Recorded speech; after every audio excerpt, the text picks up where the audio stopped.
Section 2. Sunni temporary marriages invented to replace mut'ah.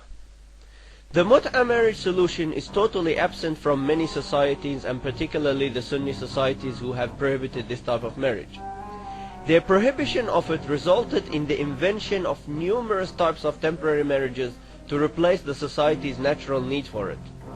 Some examples of these marriages which were invented to replace the sunnah of mut'ah marriage are as follows: Zawaj Binyat Attalaq, Zawaj Misyaf, زواج عرفي، زواج Misyar، زواج Misfar، زواج فرنس، زواج وزواج وزواج. إذا كانت الحاجة أم الاختراع في العلم، فما الذي أدى إلى طرح كل هذه الصيغ من الزواج في الواقع؟ Not only that most of these invented marriages have no reference whatsoever in the Qur'an or the Sunnah, but many of them include transgression within their terms and conditions. We will go through these marriages and highlight the problematic elements involved in each of them, if any exists. The first one is Zawaj Binyat Attalaq, which means marriage with the intention of divorce. This is a permanent marriage which is made temporary by using divorce to terminate the contract after a specified period of time. However, the intention of divorce must be kept hidden from the wife. This marriage was allowed by Abdul Aziz bin Baz, the former Grand Mufti of Saudi Arabia and the global Salafi movement. Here is the fatwa on his official website. The question was asked: I'm a Syrian citizen who is working in Saudi Arabia in Riyadh, and I want to do marriage with the intention of divorce. What is the Islamic rule for this? I want to divorce when I finish the work and then travel. The answer: there is a difference on this issue, but the majority say that it is permissible, because the intention is only in his heart, and there is no condition made with the wife or her family, so it would not be regarded as mut'ah. This is a legitimate marriage according to the majority of the scholars, and the fact that he intends to divorce in the future does not affect the legitimacy of the marriage.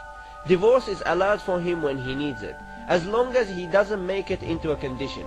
If he makes a condition with the wife that he will divorce her after a specified period of time, then this would become the haram mut'ah. As long as the intention of divorce is only between himself and God, and there is no announcement of this condition, then this is right according to the majority of the scholars. This fatwa is also documented in Ibn Baz's book Masail al-Imam Ibn Baz, Dar ibn Hazm, the first group, page 185, questions 530 and 531. In question 531, they specifically ask him, doesn't marriage with the intention of divorce constitute cheating the woman? He answers, no. The second one is Misyar marriage, which means occasional visit marriage. It is derived from the word sayyara, which means to visit someone occasionally. In this marriage, usually a marital condition is made on the wife to give up her right to the compulsory sustenance by the husband, i.e. to forego her right to the compulsory nafaqah. Also, in the cases of polygyny, conditions are made on the wife to give up her right to the equal share of time and or other provisions. These marriages are usually done in secrecy and are of a temporary nature, as they get terminated by divorce after a specified period of time. Misyar is rampant in the Gulf countries and especially in Saudi Arabia, and there are many active matchmaker websites dedicated specifically to this type of marriage.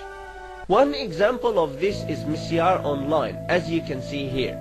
It has thousands of active members as well as 170 different matchmakers and offices all over the countries of Saudi, Emirat, Qatar, Kuwait, Egypt, Turkey and Morocco.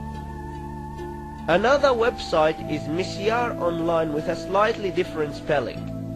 It shows 2.4 million people have visited the website, as you can see here. Another one is golfmisyar.com, as you can see here. This website says in one of its rules that it is dedicated for people from the Gulf only, and that it is for Sunnis only, as you can see here. The third one is Zawaj friend marriage. Sheikh Abdul Majid al-Zandani, the head of the Assembly of the Islah Party in Yemen and the head of the Islamic Studies University, has called for the introduction of a new form of marriage with the name Zawaj friend to replace the girlfriend system in the West, which allows friendship and sexual intercourse. This marriage is mainly practiced by students and youth living in the West. Like Misyar, it can include secrecy and the condition to forgive the rights of sustenance. The fourth one is Misfar marriage, which means the traveler's marriage, and is derived from the word safar, which means to travel. This is very similar to Misyar marriage in its conditions, but is more specific to the travelers. The fifth one is Misyaf marriage, which means summer marriage. It is derived from the word saif, which literally means summer. This marriage is a traveler's marriage conducted in the summer holidays, and it terminates at the end of the summer holiday by using divorce. This type of marriage is rampant in the Gulf. It is practiced by Arabian Gulf tourists when they visit other countries, like Yemen for example. This type of marriage also includes secrecy and conditions to forgive the compulsory rights of sustenance and equality, as it would be hard for a traveler to fulfill these requirements. The sixth one is Urfi marriage, which is a religious marriage without the state documentation or the announcement to the public. This marriage is more common in Egypt, Jordan and the Sham, and the reason for its appearance is the poverty and unemployment. People can no longer afford the big wedding ceremonies and the setting up of new houses. Therefore, they resort to a low-profile marriage that doesn't involve all these complications. This marriage can also include the unlawful marital conditions to give up the rights of sustenance and equality. Otherwise, it would be lawful and has no problem, because secrecy in marriage is permissible in itself, as long as there is no breach of any Islamic laws resulting from that secrecy. The problems with these invented marriages. Many of these invented marriages actually involve haram components in their terms and conditions. They include components which are conflicting with the essence of the Islamic jurisprudence. For example, in the Zawaj Binyat Attalaq, the husband is required to conceal his intention to divorce the wife after a specified period of time. This constitutes leading on, which is essentially dishonesty and deception, and is absolutely forbidden by the school of Ahlul Bayt. In contrast to this, with mut'ah marriage, there is transparency and mutual agreement about the period of time, and no deception involved and no leading on. Also, in the case of mut'ah, the separation does not need to involve divorce, which is highly discouraged in Islam. This is because mut'ah simply ends with the expiry of the designated period, without having to terminate a permanent contract by divorce. Another example of haram conditions that could arise in the cases of Misyar, Misfar, Misyaf, and even at times in the Urfi marriage, is when the husband makes a marital condition on the wife to give up her right to the compulsory nafaqah or her right to the equal share of time in the cases of polygyny. These marital conditions are rejected by the school of Ahlul Bayt and deemed invalid because the permanent wife's right to sustenance and equality is compulsory, and marital conditions cannot disable what is compulsory. Finally, another example of potential haram that could arise from these types of marriages is the hypocrisy and lies that could arise from the secrecy which is typically inherent in the nature of some of these marriages.